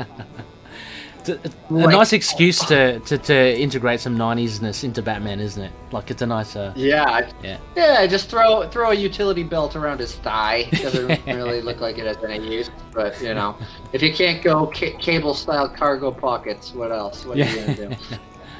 And so he's leaning over Robin, and, he's got, like, these talons, and Robin is defeated, and it looks like he's going in for the kill. Yeah. So that's intriguing because this guy is sort of a loose cannon. He's sort of a vigilante. Yes. And he doesn't want any help. He doesn't want a sidekick or former sidekicks that have graduated into adult characters or anything. Yeah, that was one of the most that was a fun. Like the fun bit of here, that was a payoff, obviously, of this issue. The throwdown between the two, and I love that. When Tim makes his way down, and not being a Batman fan, written well enough by Chuck Dixon to understand what's kind of happening. Like he introduces like Tim's going through that secret passageway that was the original way that he found the Batcave and inevitably became Robin, but. Really succinctly, you get the sense that Jean-Paul, is that his name? He does not like, he doesn't like Robin. He's told him before, and so he's pretty and it ends with him with a splash page, him being going a bit nutso, wanting elder criminals to fear him. So this was Chuck Dixon around the 90s as well. He wrote a heap of stuff.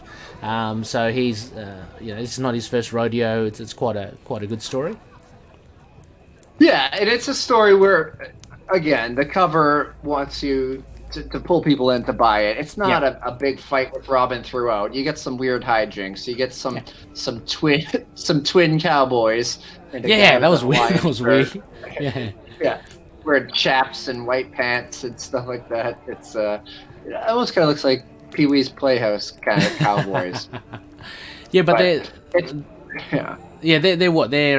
there's like a heist 10 years in the making or something. This criminal guy, he's kind of got these guys. Is this guy a famous guy? Is he a popular guy in DC? No, he doesn't. I don't know. I don't think so. But, no, looks like he probably gets done in the next few issues. But no, that was interesting. I found, but it doesn't linger on that too long before it gets back to Tim Drake. And the other thing as well, I guess this is a seminal issue because Tim Drake gets his driver's license, which is He does. a big thing in this. So he's apparently younger than the age that you can get one, but he's allowed to do it because his dad's you know, just an invalid, is he? Or yeah. Okay. And so he goes to reclaim the Robin Mobile, I guess, which is it's just in the fleet of cars at the Batcave. The pretty cool, the Redbird, and it looks pretty cool. It looks like something from the '80s Mask toy line, you know, and cartoon. Actually, forget about the Redbird. I don't know about you. Look at that Batmobile behind it. Oh yeah, that's looking pretty funky there. Pretty funky indeed. It's it's a fun issue. And yeah, I can see what you mean. It's a bit hard to, with one issue, then how do you encapsulate, you know, if you did love the Nightfall, the Night Quest, the Night's End run, how do you encapsulate it? So you got to pick one.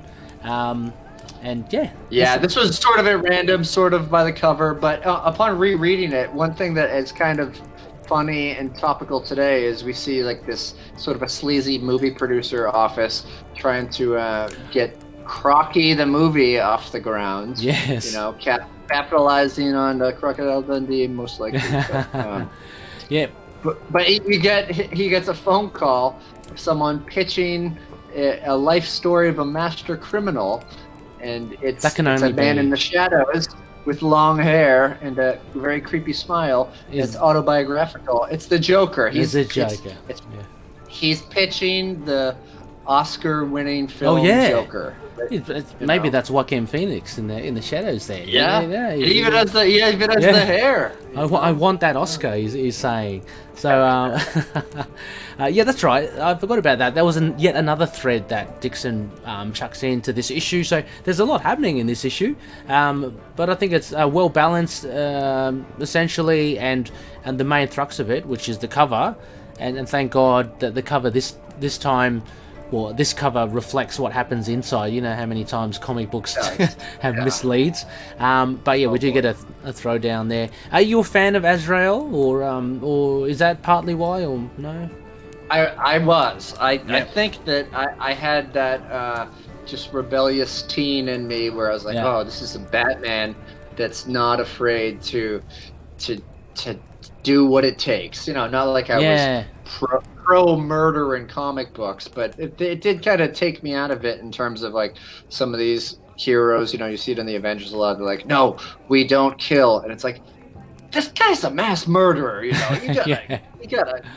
It's okay. Sometimes there can be an exception, but I like the suit, and I liked Azrael sort of being a lone wolf, and you know, I didn't think it was gonna be forever when I was reading it. I didn't think this is gonna be Batman for sure. from now on out. But but I was along for the ride. Yeah, sure.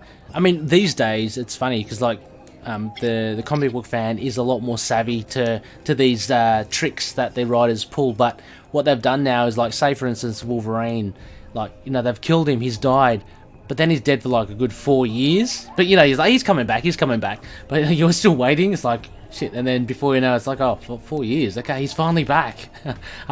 So there are different ways. But yeah, you're right. Around this time, you know, the status quo would always come back to it before you know it. So so Detective Comics. I was just thrown a bit there, Matt, because I've got it down as Detective Comics, which it is. But I was having a look at the front cover, and there's a big Batman on the front. It's like, oh, hang on, is this a Batman issue? No. They've obviously used that instead of Detective Comics as well to make a big selling point. But yeah. So cool. All right. Well, so those are your ranked 4 and 3. You know, we can't stay here too long amongst the gods in Asgard, so we have to keep on moving. So what I think we'll do, Loonies, is that we're going to jump off to another quick little break here from another one of our fellow collective members.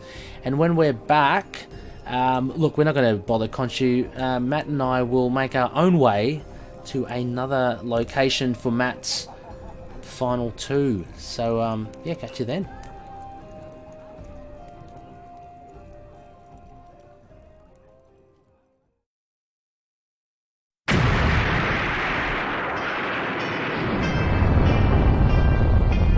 am Connor from the House of L. And I am Rey from the House of Zod. We are two of the many, many survivors of Krypton's destruction, and we have made our home in Australia, and dare I say, have become Australians, for better or worse. But we have also decided to read Superman comics, read Superman books, watch Superman shows, cartoons, movies, basically everything Superman, and from an Australian perspective as well. Whether you're a seasoned fan, like me, or whether you are coming in fresh, wide-eyed and wanting to learn more like me, then this podcast is for you. Join us for our bi-weekly adventures available on all good podcast catchers. So just search for Last Sons of Krypton, a Superman podcast. We'll be coming to you from Australia or some cosmic dimension, wherever we are that week. Up, and away.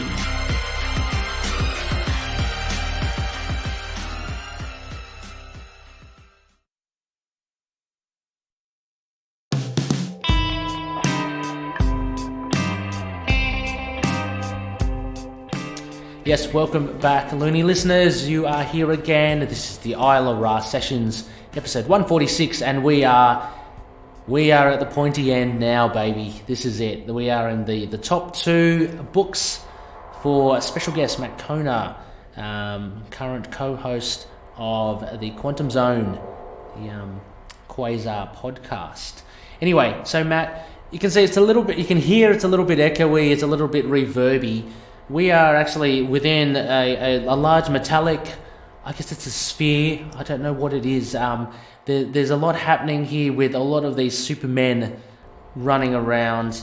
And like we'll see in issue 82 of Matt's Rank 2 book, Superman 82, is it Reign of the Supermen? Is that? Yes. Yes, Reign of the Supermen. It culminates in this issue. We're stuck in this large metal ball. We've just got to, make our way through it. Make sure we don't get bloody killed by the by Henshaw stuff. But anyway, as I'm alluding to, Superman 82, Matt, this was a cracker. I thought. I mean, I found this really, really fun to read as well. What significance does this hold to you, and why have you taken this to ISLA RA? Well, as I mentioned, sort of with my take on number 3 in the Batman I chose, this was a little bit less random than just a metal one from Night Quest.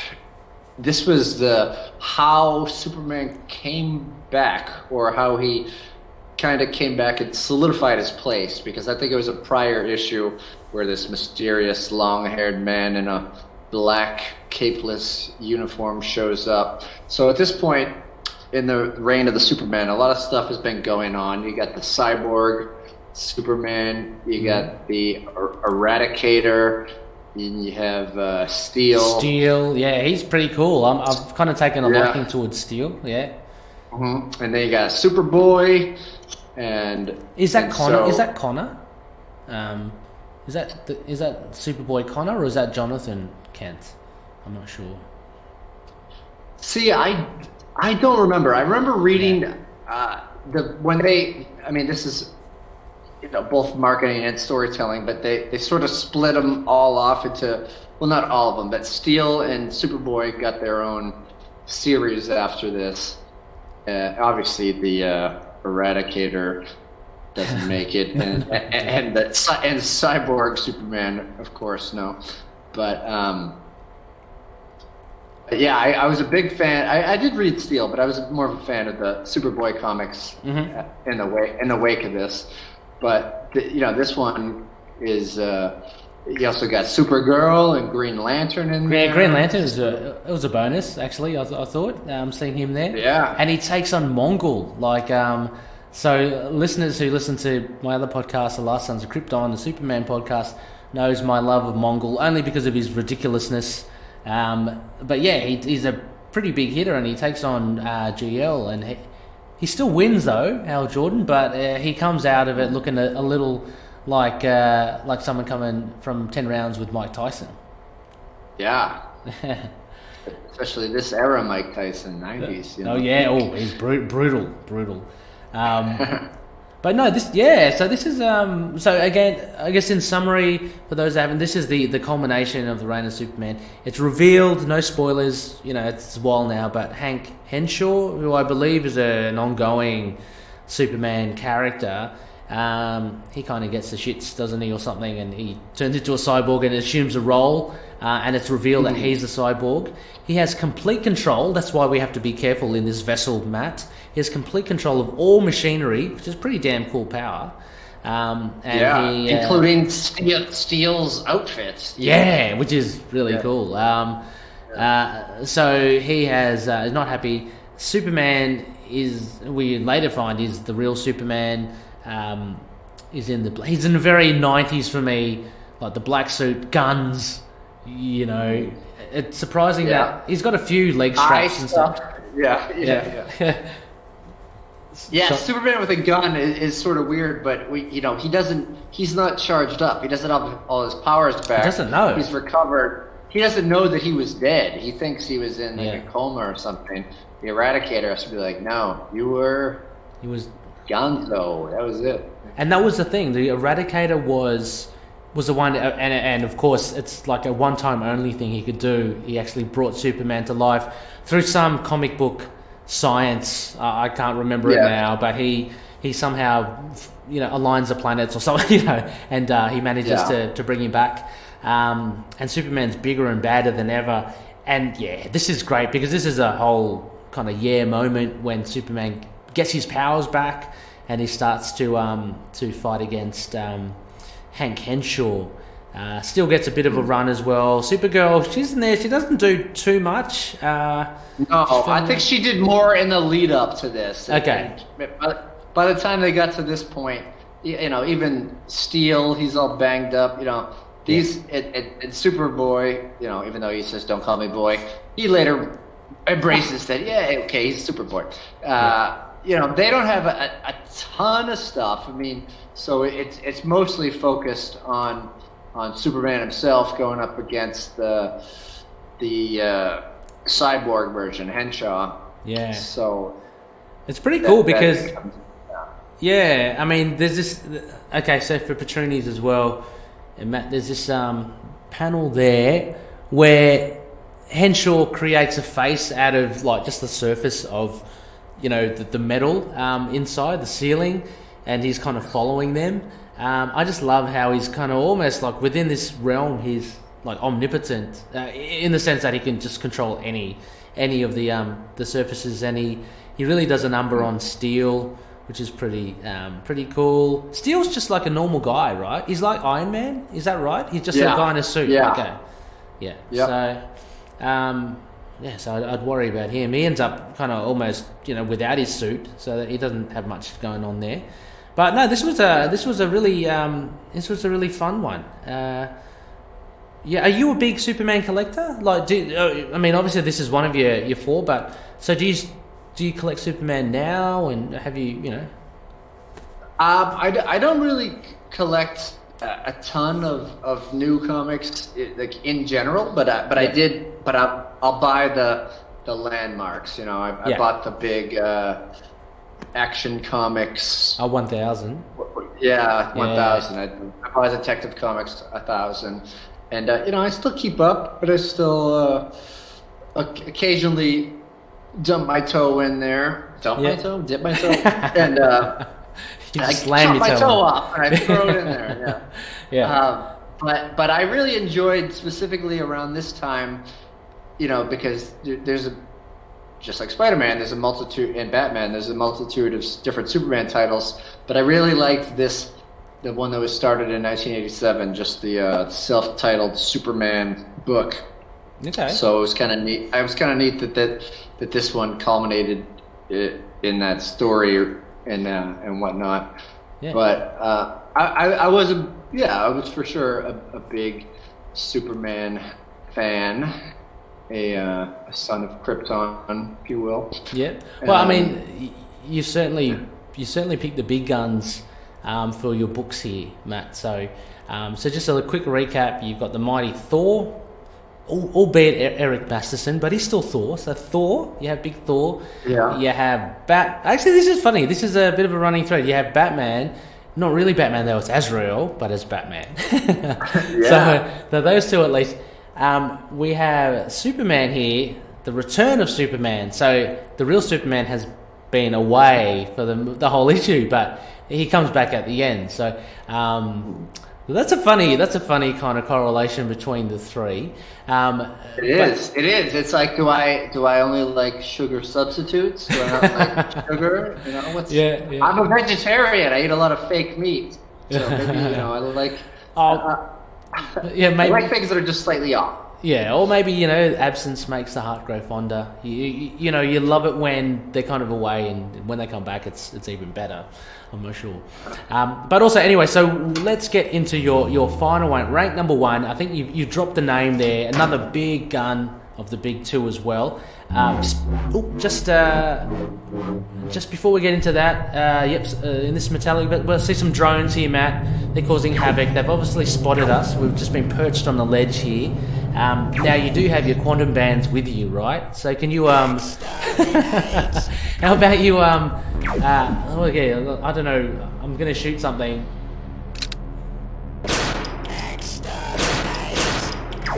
I'm lucky I've got the gun. I don't know why I have a gun. Anyway. you have a gun with a cyborg's head in it? Yeah, that's it. But you've got some quantum bands on, Matt. Why don't you just quantum jump us to the quantum zone, and let's just look at our last book.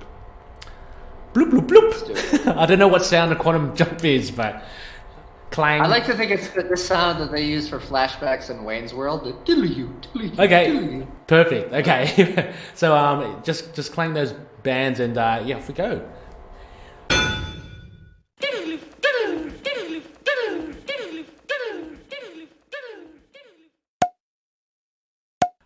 Alrighty, we are here in the quantum zone, Matt. This is our last one. This is the number one, rank number one, big gun number one. Beats Superman, beats Batman. Incidentally, I just wanted to say Moon Knight would never have his back broken. Anyway, so going further on, you have also Thor, number one. Massive issue. I love this. Amazing Spider-Man, 365. For those that don't know, let me just pull up. I've got the floppy myself, but I'm just reading digitally at the moment. Hang on. Oh, yeah, silly iPad. Anyway, it's the black holographic cover.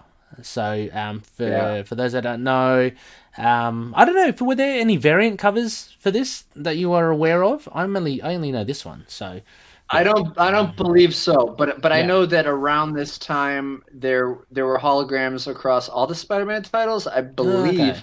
Okay. I know there was a green Web of Spider-Man with a hologram in the middle. Maybe a blue Spectacular Spider-Man. I don't know if they did that with just Spider-Man, no type, no adjective. Yeah. But yeah. Okay. Oh yeah, that title. Yeah, which actually links a little bit into this because there's the Lizard and there's Calypso. So any Loony listeners that are Spider-Man fans, you probably know what I'm talking about. But we have big guns here: David Michelini, Mark Bagley. On the creative team here. This is a big 30th anniversary issue. Amazing Spider-Man 1962 to 1992. There's a 1, 2, 3, 4, 5, 6. Let's say 6 segments, and then you got some. Then you got the letters page, and then a special preview at the end. But there are 6 distinct sections here. The main one to do with the Lizard. But Matt, why this one? Why 365? It is a big issue. It's a good one to pick. But what significance does it have to you? So I was a subscriber to the Amazing Spider-Man at this time. Yep. And I remember getting this in the mail, and this is before the internet or even, Marvel Age existed, but I wasn't really reading it. So I didn't know what to expect. It was always a new thing every month, and I got I get this crazy. Yeah. There's a hologram on this. This is going to be worth millions. But I was into it for the story. I liked the fact that it was thick, and I was getting a little bang for my buck. They don't charge you more on your $12 subscription, even if you get a fancy one in the mail. Oh. And I don't know. I was really digging the Amazing Spider-Man during this time. Going back and rereading the issue, I have appreciation. It's got kind of a classic villain in the Lizard. Yeah. This is someone that, some of the titles they would have kind of their stable of villains that would appear more in that one, and I think Lizard appeared in the adjectiveless one. He was like the first big bad guy. It was really dark, that one. Yeah, it was with Todd McFarlane and Calypso, the whole lot of voodoo happening, and it alludes to that's what here. Yeah, and so he would appear in Spectacular a lot. So I wasn't buying every single issue. I loved the Todd McFarlane's artwork and everything, but I only had so much money. Of course, it was disposable income. And yeah, I like what they did with this, where the Lizard is sort of controlling when he can go from warm-blooded to cold-blooded, and he's going back to his family and freaking out. He still doesn't have like a total control. Like, I guess if you push him the wrong way, he kind of he's working on it. Yeah, he sets off. So yeah, the premise for this is basically he goes, visits his family. We see him. What seemingly is he attacks his son, kind of scratches him on the cheek. Spider-Man follows him. What we find is that the Lizard, in his travails after Calypso, he's discovered one of Doc Ock's old labs in the sewers, and he reckons he can, with what he's experienced with Calypso, reverse some process, and again, comic book science, and give him like a more of a permanent human form as a Lizard. So anyway, so that's the whole thing, and he needs an untainted bit of DNA which he got from his son, which is the Scratch. So anyway, that plus him not being totally stable, there's a lot of action ensues. One of the big things here, Matt, is I think there's a call out to, I'm going to test your comic book knowledge. What is that famous Spider-Man issue where he's actually pinned under the building? Because they recreate it here, don't they? Yes. Yeah, that's I can't name it. Will Allred might know. I reckon Phil would know. Yeah. I'm not good with the numbers and stuff like that, but I feel like that might have been when we had like his cosmic powers or something, but it's probably earlier than that. But he kind of pulls into the mental reserves because no super strength guys could do something like that. Like he's going, Thor can't lift it, Hulk can't lift it, but he just, it just shows. And that's one of the things I love about Spidey. Like he really does punch way above his weight in a sense, because he's got this sense of responsibility that he has. He does have awesome powers, but beautiful art by Mark Bagley. I mean, I know Phil is one of Phil's favorite Amazing Spider-Man artists. There's also, as well, when I was reading this, Matt, because this must happen right before what we're covering with the Scarlet Spider, right? Because it's the introduction of Peter's parents here, which we know later on he gets a bit dark, Peter Parker, and known as the Spider because Aunt May's in hospital. This whole thing with his parents. So this is the first time we actually see his parents. This is an introduction, and actually Stan Lee has a little article in this issue as well, talking about coming up with his parents. How do we make Peter Parker's parents, their back history? So that was very interesting. Yes, I love the articles. That was the first of a couple in this one. And so, I guess it's like a reintroduction because it was a king size special number 5, and back when king size annuals were 25 cents.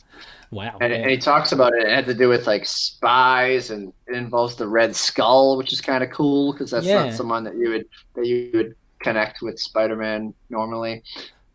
And then he pops up in the next issue as they explore the thread. It's just funny not funny, but it's just a little because we're exploring the Scarlet Spider thing, and the whole thing is that Aunt May's in a coma because she gets I've forgotten who did she see in to put her in hospital?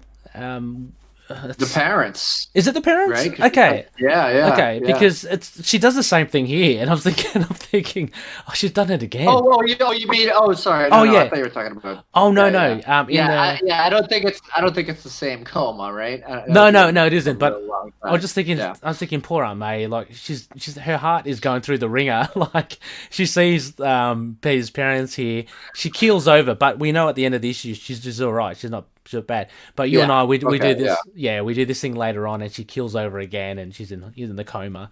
So she has a bad run. This is a great issue, and there are further. I guess with these landmark milestone issues, there's a lot of, I guess, retelling of the origins. Maybe it's to pull in new readers if they happen to buy the issue. So right.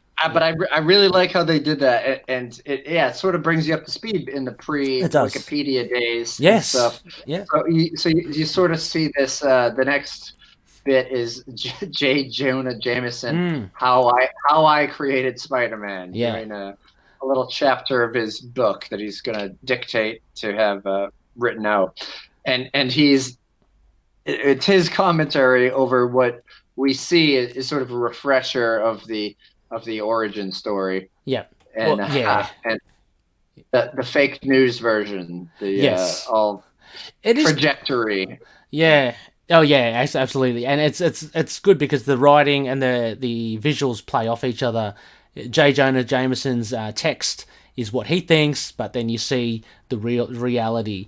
So it is a nifty way to retell it. And you're right. Actually, you're right. I've taken it for granted. 1992, right? This is the internet is very. Is it existent? I don't think it's like non-existent at this stage. Maybe just very. It was probably very niche. Very niche. So this is very important if you wanted to be brought up to speed with your Spider-Man stuff, like just back catalogue. Similar with, and I love, one of my favorites was a John Romita Stan Lee penned Gwen Stacy memories of I Remember Gwen, told from Mary Jane Parker Watson perspective, and actually sheds a little bit of because I've read some of the older ones. I've read up to the lead up to the death of Gwen Stacy in one of the Epic collections, which is really cool. But it's interesting take here because you see Mary Jane's I guess some jealousy, and she actually does have feelings for Peter, which she doesn't kind of pursue while he's with Gwen. Yeah. Yeah, that was sort of happening in the background of those issues we didn't really know. Yeah, and it's one of the main things of why I love Spider-Man, the Spider-Man comics, is that it's more than just a superhero book. You have this cast of fantastic supporting characters, and they're just as enthralling. You know, it's a drama, relationships, all that sort of jazz. Really, really good stuff. It did throw me off a bit at the end where it said this story is dedicated to the memory of Gwen Stacy. I know that's kind of taking it a little too serious, you know. But then the next story, they just throw in the Prowler, which is, I guess they're trying to build up characters, but I don't really have that much to say. No, I mean, the Prowler's very much a supporting B-grade character. He seems to always hang around. Like, he's even featured in the Spider-Verse movie, right? So he's he's always there. I guess they're really trying to push him, but he's not much of he's a guy in a cape, in pajamas, with wrist blasters, that's all. He does have wrist blasters, a little pre-Scarlet Spider-ish. Yes, oh yeah. There. I like Scarlet Spiders better, actually. So. Mine too, I do. And then finally, I found this, because this was actually quite a big article. It's a Marvel historian, Peter Sanderson. He does a lot of articles on Marvel as a whole. So obviously he was invited to look at the first 30 years of Spider-Man. A ripper of a read, I thought. Excellent, yeah. Yeah, a great way to kind of cap off such a huge issue. He goes into even up to the point of modern day villains like Venom, stuff like that, which we kind of is a staple for any new readers of Spider-Man. So a fantastic issue there, Matt. Any other it's quite peaceful and quiet here in the Quantum Zone, so I'm glad that we're not disturbed. Very chill. Very chill. Any other final thoughts on this, your number one issue here? Like, definitely rereadability. There's a lot to read here on a desert island if you're stuck on there. But it gives you little snippets like within that essay about the first 30 years. You see a little Mysterio, you see a little Green Goblin, and of course Venom, like you mentioned. Yeah. So there's a lot of fond Spider-Man memories that I had since I read it so much, and I've got some epic collections too, and there's just even in the present day, there's just a whole, and I love the letters page. People arguing about whether or not Cardiac is a formidable foe or whatever. Yeah. But yeah, I just loved the way that they summed up Spider-Man. And as a kid, that was just a little bit of bonus knowledge. I mean, I probably thought, all these words, but I was getting so much bang for my buck. And some of my favorite old comics to read now are the Marvel Ages, which are sort of magazines that have like these long features and stuff like that. So that sort of reminded me of that. If I was on a desert island, I would love to have some Marvel Ages with me, but that's another podcast, probably. Well, it's a fantastic pick. I couldn't pick it better myself. Just a quick reminder to our patroonies right now who are maybe watching the video. We are in the final 5 minutes of it before it cuts us off, but that's not going to deter us, but just for the visuals, the patroonies, just letting you know. Anyway, but that's timely because we are towards the end here. Matt, I just wanted to thank you so much for taking the time and for going through your Desert Island books, your Isla Ra books. They're awesome reads. And just one final thing I wanted to say about the Spider-Man one. There's so many great artists, like you mentioned, Todd McFarlane, Eric Larson, Sal Buscema, but Mark Bagley. I mean, just the sheer content that he's released in Marvel over the years. He really is a classic Spider-Man artist. So, this is a really nice issue to have as your top. One of your top 4 Desert Island books. It's very much the Spidey that I always look at or think about when you say Spidey. So very, very cool. And I could use the prism cover, the hologram, to shoot off sun rays and signal to boats to pick me up. So, actually, that's very smart. So they can rescue me. Shine it in the captain's eyes as he's driving past in his boat. But a huge thank you, Matt. It's really good. Thanks once again for taking the time. I know that you had a gig last night as well. We were just talking about it beforehand. So I don't know. You must be tired. It is early morning for you. But before you go, would you mind maybe telling the Loonies where they can find you if they want to hit you up with just some feedback or some more suggestions or questions about your Absolutely.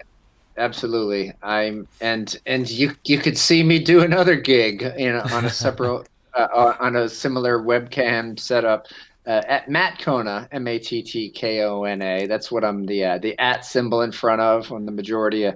So Instagram, Twitter, I'm on Facebook. You can find me. Guy with the beard, that's me. If you're not watching the video part.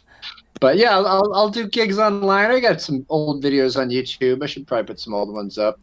Yeah, dig into some of the old Comics Coming Up podcast if you want. Maybe I'll bring that back.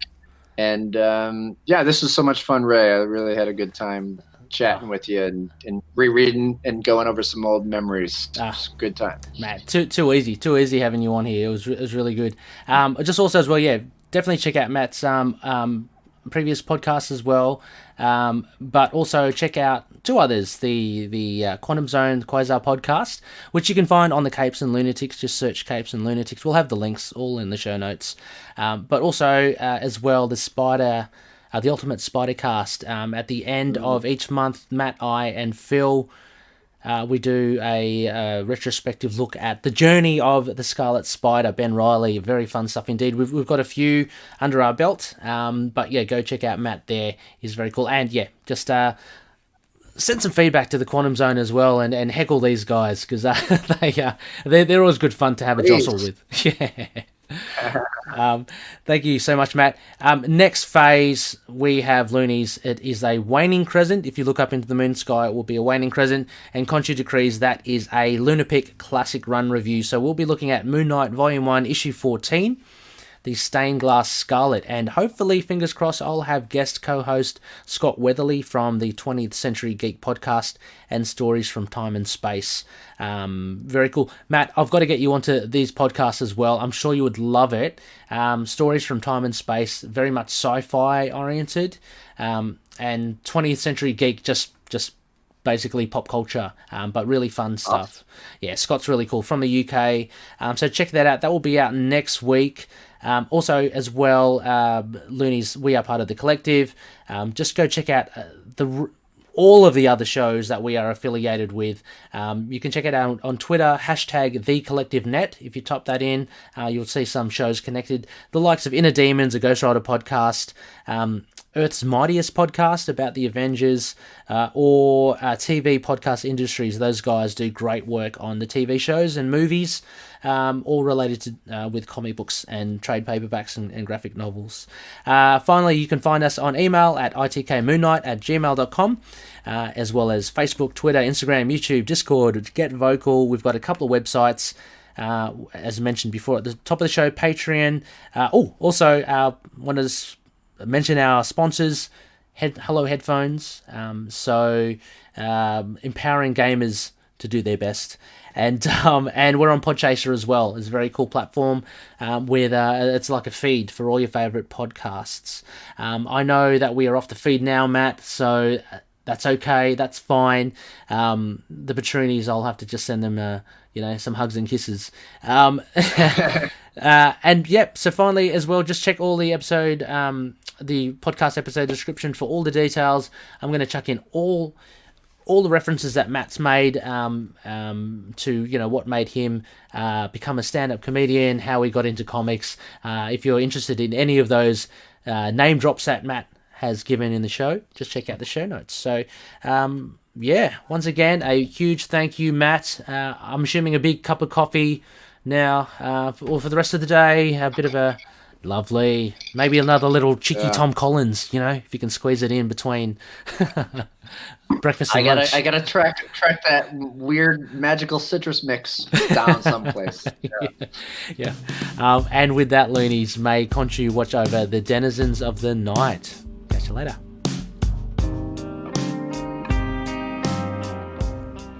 Moon Knight and affiliated characters, stories and events are properties of Marvel Characters Incorporated. Materials used and discussed within the podcast are intended for critique and review purposes only under the fair dealing concept of the current Copyright Act. The views, information or opinions expressed during the podcast are solely those of the individuals involved and do not necessarily represent those of the copyright owners.